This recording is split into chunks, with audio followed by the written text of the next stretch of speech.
আসসালামু আলাইকুম। আশা করি তোমরা ভালো আছো। তোমাদের দোয়া আল্লাহর রহমতে আমরাও ভালো আছি।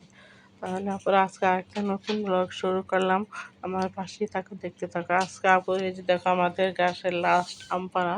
2 দিন তো মনে করো বর্তমানে আচার দিচ্ছি, আর আজকে মনে করো এই যে আম চাটনি দিব, ওই যে আম্মত যেগুলো বলে। এই যে দেখো আম্মতটা দিতেছি, কীভাবে দিতেছি তোমরা পুরা দেখতে থাকো। আর এই যে তোমাদের ভাইয়া আমাদের গাছ থেকে এই যে লাউ ডুগা নিয়ে আসছে। দেখো কিভাবে আমি আমটা দিই। এই যে প্রথমে আমটা সিদ্ধ করে লবণ দিয়ে মনে করে ভালো করে গালিয়ে দিলাম। তারপরে এখন এই যে মরিচের গুঁড়া, গরম মশলার গুঁড়া, পাঁচফোড়ন এগুলো যা আছে সব একসাথে দিয়া এই যে দেওয়া হয়ে গেছে, জাল দেওয়া হয়ে গেছে। আমরা এখন ঢেলে একটা ডালার মধ্যে ঢেলে দিয়ে এটা শুকাতে হবে। আর এই পাশে দেখো পুঁটি মাছ ভাজা হইতেছে করলার ঝোল রান্নার জন্য।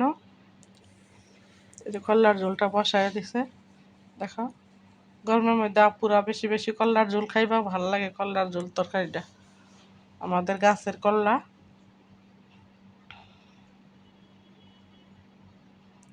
করলার ঝোলটা যারা আনছে আপুরা কেমন হয়েছে দেখতে তোমরা বলবা। আর এই যে এই পাশে দেখো রান্না আরেক তরকারি বসায় দেওয়া হইতেছে। ফ্রাই প্যানটা বসায় দিচ্ছে, সব কিছু একসাথে দিয়ে দেওয়া হয়েছে। এই যে আমরা জুড়াইছে, এখন আপুরা দেখো হ্যান্ড ব্লেন্ডার দিয়ে ব্লেন্ডার করে নিছি। আর এটার মধ্যে ডালার মধ্যে আগে তেল মাখিয়ে নিছি, তারপরে যে আমরা ঢেলে দিলাম। এখন শুকা দিব ছাদে নিয়ে। এই যে দেখো কড়াইটা বসায় দেওয়া হয়েছে, তরকারিটা বসায় দিতেছি। মুরগির মাংস রান্না করবো। এই যে করলার ঝোল হয়ে গেছে।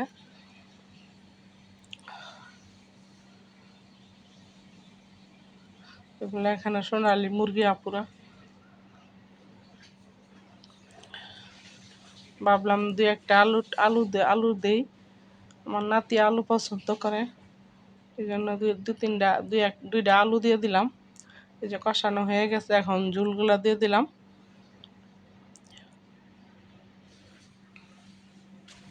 আর এই যে দেখো আম্মতরা যে দিয়ে দিছি। আর এই যে ভাবলাম ঈদ তো চলে আসতেছে, দুই একটা পিঠা মিঠা কিছু বানাই।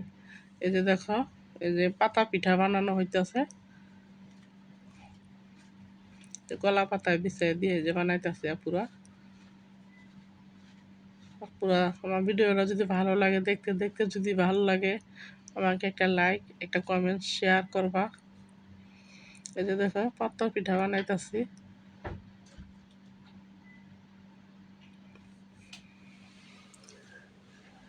তাহলে পুরো আমার পাশেই থাকো, দেখতে থাকো। এই যে দেখো পিঠাগুলা হয়ে গেছে। এই যে মেয়ে পাতার থেকে পিঠাগুলা তুলে নিতেছে, আমি খালি বিছায় বিছায় সিদ্ধ করে দিতেছে আর মেয়ে তুলতেছে। এই যে দেখো নিচে একটা পাতিল বসায় দিছি গরম পানি, আর ছাকনিটা উপরে দিয়া এই যে পিঠা বানাইতেছি। এইভাবে পুরো বানান যায়। তারপরে মনে করো তাওয়াত ভাইজাও বানান যায়।